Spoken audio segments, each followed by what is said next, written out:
नमस्कार, मैं राकेश सिंघा।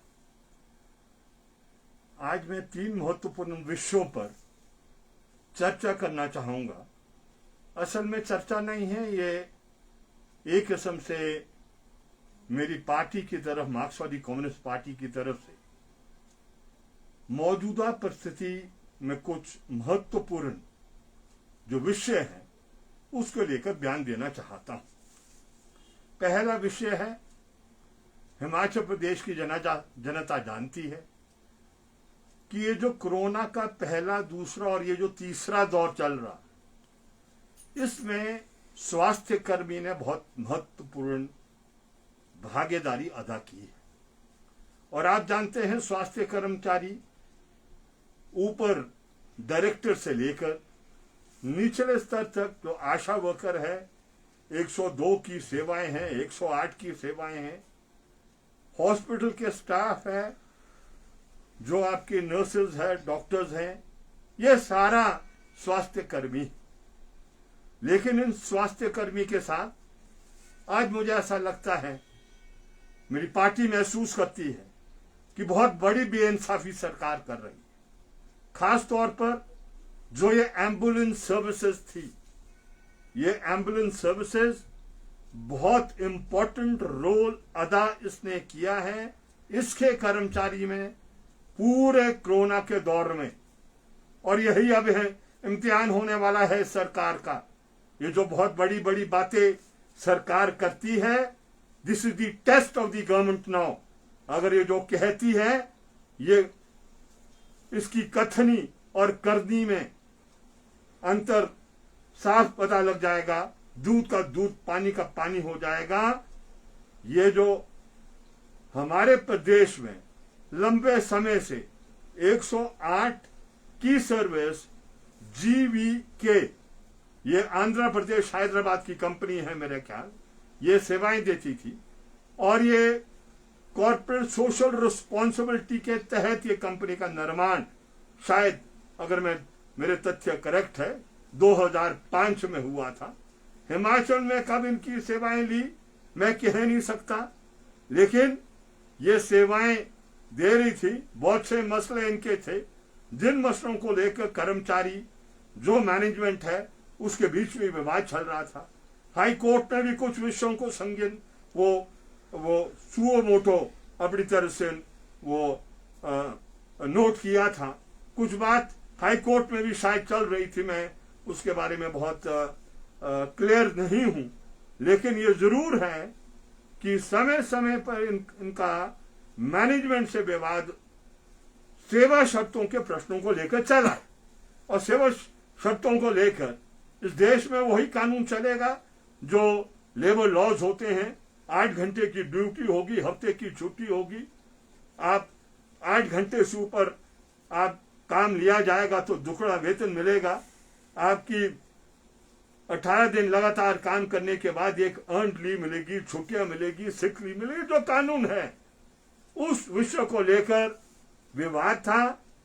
लेकिन बहुत चालाकी के साथ ये जो सरकार है और सरकार का तंत्र है, और खास तौर पर मैं नेशनल हेल्थ रूरल मिशन को दोषी इसमें ठहराऊंगा।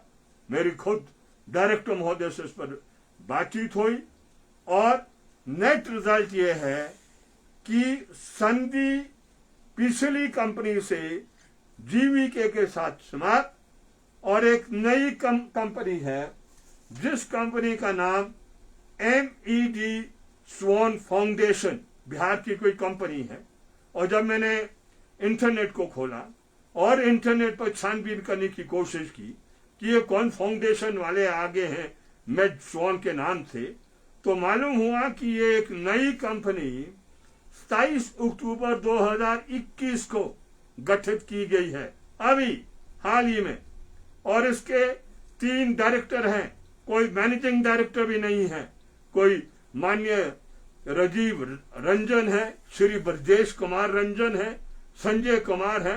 ये कोई परिवार का कोई लगता है कि ये कोई कंपनी बनाई गई है, इसने संधि ली। और पुराने कर्मचारी रखे नहीं, नए की क्या भर्ती की जा रही है, सेवा शर्त क्या होगी कुछ कह नहीं सकते हैं।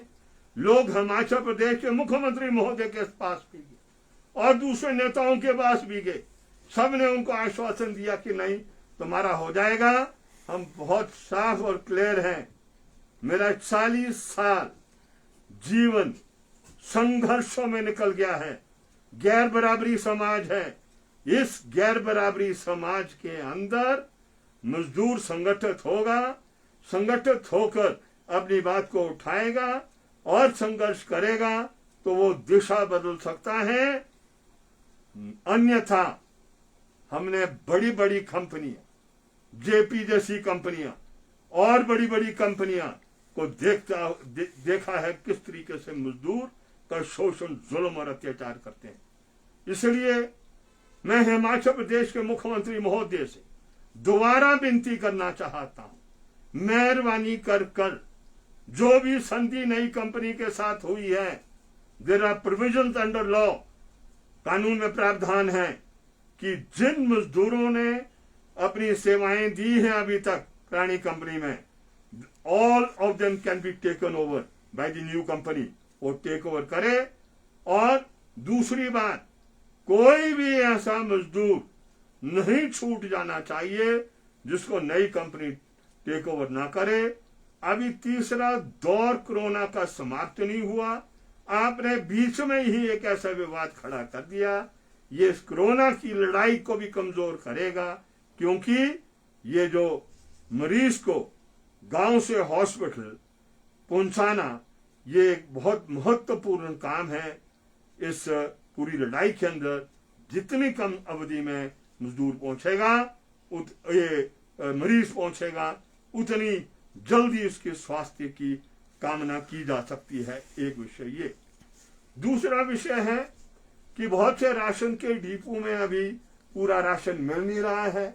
इसमें भी मैंने इस बात को लेकर खास तौर पर जहां एक डिपो बंद हो गया है, ये समातला पंचायत नारकंडा ब्लॉक के अंदर, उसका विषय भी डिप्टी कमिश्नर महोदय के साथ, जो डिस्ट्रिक्ट फूड सप्लाई ऑफिसर हैं उनके साथ, और जो एमडी महोदय है फूड कॉर्पोरेशन के केसी चमन जी, उनके साथ इस विषय को उठाया।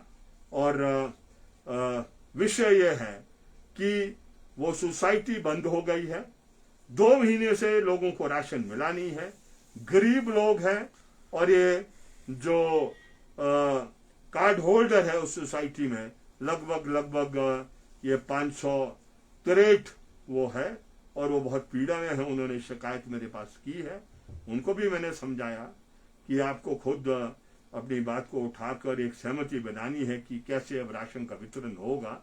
लेकिन बहुत सी परंपरा है नहीं है हमारे यहाँ पर, जहाँ पर लोग संगठित होकर अपनी आवाज को बुलंद करने का।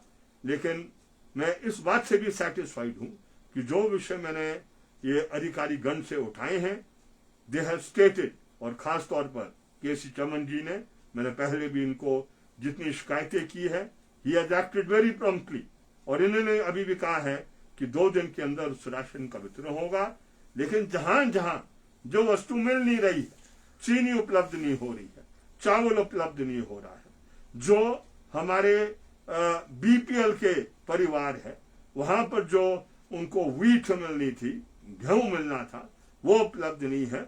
हम समझते हैं कि इस विषय को लेकर, क्योंकि कोरोना चल रहा है, कोरोना में ऊर्जा जिस्म के अंदर पूरी जानी चाहिए। एक तो लोग बाहर काम के लिए नहीं निकल पा रहे हैं, और दूसरा है कि जो अन्न उसके जिस्म में जाना है, ताकत जानी है, वो तब तक नहीं जा पाएगी जब तक राशन का डिपो चलेगा नहीं।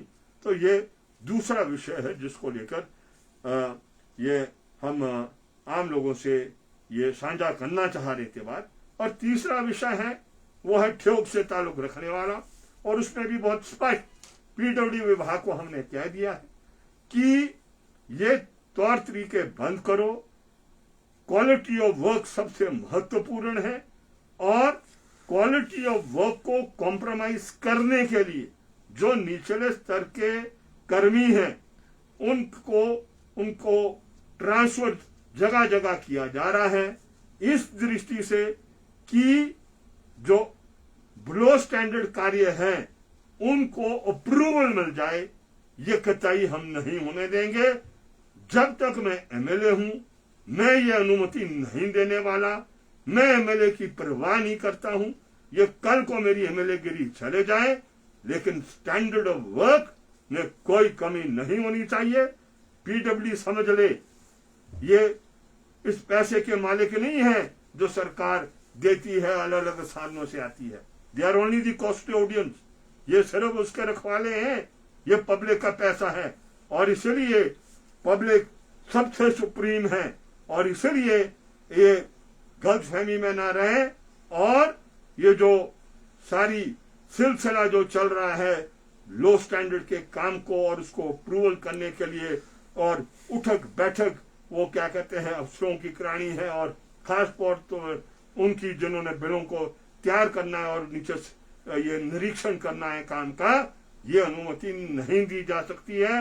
ये मैंने उच्चतम लेवल तक जो पीडब्ल्यू में अधिकारी है उनको भी कह दिया। मेरे ख्याल 3 दिन रहते हैं इसके अंदर जो ये मेरा ये पीरियड चल रहा है क्वारंटाइन का, और जैसे ये समाप्त होगा इन विषयों को हम बड़े जोरदार तरीके से उठाएंगे। ऐसा ना हो कि भाई विभाग को बेशर्म होना पड़े, शर्मिंदगी लेनी पड़े। उससे पहले वो जो कर रही है गड़बड़ विभाग उसको वो ठीक करे। इतनी बातें मैं आज साझा आपसे करना चाह रहा था। आपका शुक्रिया, बहुत बहुत धन्यवाद।